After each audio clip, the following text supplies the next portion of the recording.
New life rehab and psychiatric centre Islamabad. अस्सलाम वालेकुम, उम्मीद है आप सब बखैर आफियत होंगे। मैं आज मौजूद हूँ the new life rehab and psychiatric centre naval encourage branch में, जिनका स्लोगन है नशे से पाक पाकिस्तान।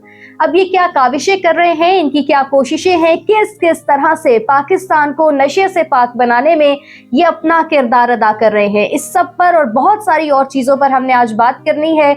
और हमारे साथ इस सब पर बात करने के लिए आज मौजूद हैं the new life rehab and psychiatric centre के सीईओ किफायत हुसैन साहब। अस्सलाम वालेकुम। जी वालेकुम सलाम। सबसे पहले तो आपका बहुत शुक्रिया कि इस वक्त आपने टाइम निकाला, चूंकि रमज़ान में इंसान का स्केड्यूल बड़ा बिजी चल रहा होता है और इसमें भी आप बड़ी ज़बरदस्त जो है वो सर्विसेज प्रोवाइड कर रहे हैं, सो इसके लिए तो आपको कॉन्ग्रेचुलेशंस। और सबसे पहले अब आप हमें ये बताएं कि new life rehab and psychiatric centre ये दरअसल है क्या? जी बिस्मिल्लाहिर्रहमानिर्रहीम।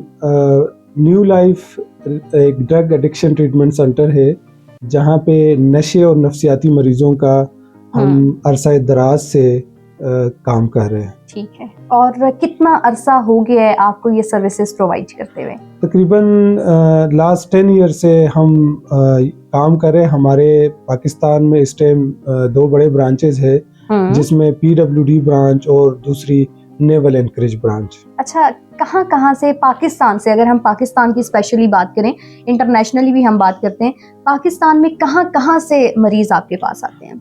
बेसिकली हमारे पास तो पूरे पाकिस्तान बल्कि पूरी दुनिया से मैं कह सकता हूँ, और इस टाइम पूरे पाकिस्तान से और इसके अलावा UK, America, Canada, Italy, Kuwait, मुख्तलिफ ममालिक से जो ओवरसीज़ हमारे भाई है वो हमारे पास ट्रीटमेंट के लिए आते हैं और हमारे ऊपर ट्रस्ट करते हैं।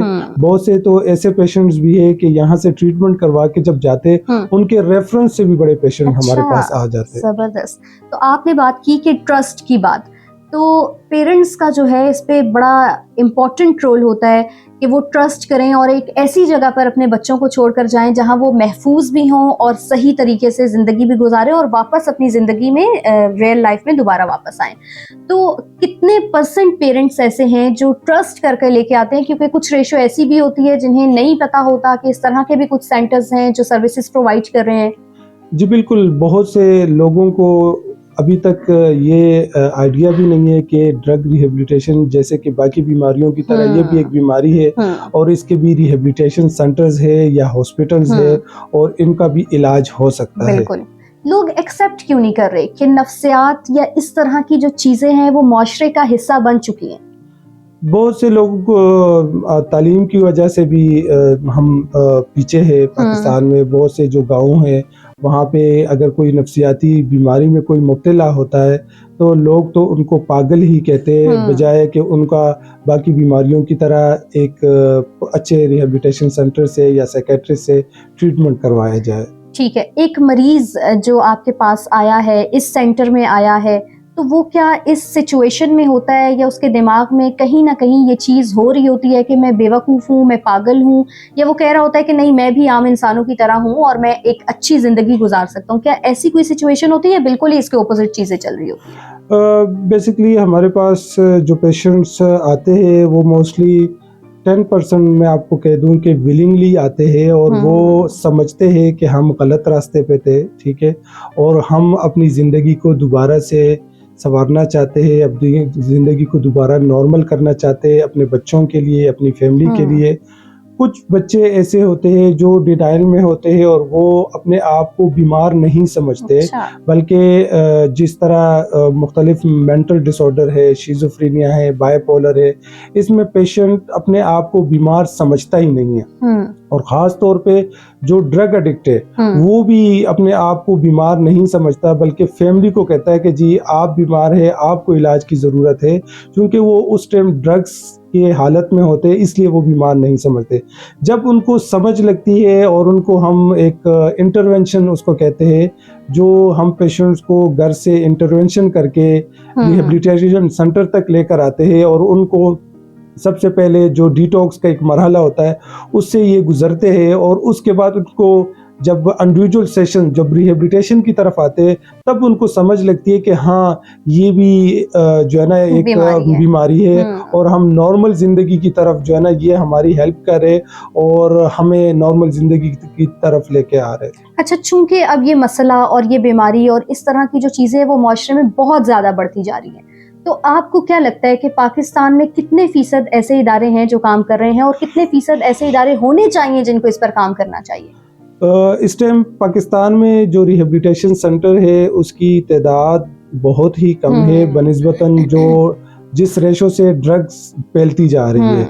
और अब मैं ये भी बताना चाहूँगा कि अच्छे रिहेबिलिटेशन सेंटर की तादाद तो बहुत ही कम है, क्योंकि अगर एक अच्छे रिहेबिलिटेशन सेंटर में आपके पास एक अच्छा ट्रीटमेंट मॉडल होना चाहिए, उसमें आपके पास जो फैसिलिटीज़ है, ख़ास तौर पे चूँकि ये एक बीमारी है और इसको अगर आप अच्छे तरीके से ट्रीट करते हैं और आप उसको अच्छा माहौल फराहम करते हैं, अच्छे प्रोफेशनल्स उनका इलाज करते हैं, आप अच्छी मेडिकेशंस देते हैं, साथ में आप उनका जो है ना फूड्स का अच्छे तरीके से ख्याल रखते हैं, हाइजीनिक आप उसका ख्याल रखते हैं और आप उसको एक घर जैसा माहौल देते हैं, तो इसमें पेशेंट बहुत अच्छे तरीके से रिकवर हो जाता है। अच्छा, क्या जिस तरह से आपने ये सब चीज़ें बताई कि उनकी हाइजीन का ख्याल रखना, उनकी डाइट का ख्याल रखना, वो क्या खा रहे हैं, किस किस टाइम वो क्या क्या कर रहे हैं, तो अब क्या जो आपका इदारा है ये सब कुछ बेहतरीन तरीके से कर रहा है? जो लोग आना चाहते हैं और वो हमें देख रहे हैं, तो आप उनको क्या पैगाम देंगे कि रियल लाइफ में क्या क्या रूटीन होती है जो यहाँ पे लोग आते हैं?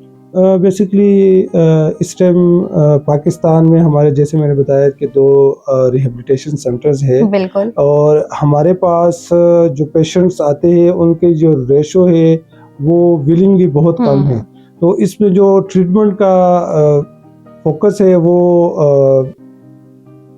ज्यादा होता है। अच्छा, इसको कट करेंगे? हाँ हो जाएगा, एडिट हो जाएगा। अच्छा, दोबारा कर ले ये सवाल। अच्छा, क्या सवाल किया था मैंने? मुझे तो खुद याद नहीं है। रेशियो का पूछा नहीं, न्यू लाइफ में जो आप लोग इस तरह की क्या वाकई सर्विसेज दे रहे हैं? हाँ, आप लोग क्या सर्विसेज दे रहे हैं? ठीक है। अच्छा, जिस तरह से आपने जिक्र किया कि पेशेंट्स की डाइट का ख्याल रखना, उनको मुकम्मल तौर के ऊपर देखना कि वो किस टाइम क्या क्या कर रहे हैं, तो वो तमाम लोग जो अभी हमें देख रहे हैं और उनके घर में या उनके आसपास कोई ऐसे पेशेंट्स मौजूद हैं जो उनके हाथ नहीं आ रहे और वो बस कोशिश में है कि किसी ना किसी तरह से इनके ऊपर फोकस रहकर इनको दोबारा से असल ज़िंदगी की तरफ लाया जाए, तो क्या जो आपका ये सेंटर है न्यू लाइफ का, ये सर्विसेज प्रोवाइड कर रहा है और कौन कौन सी कर रहा है?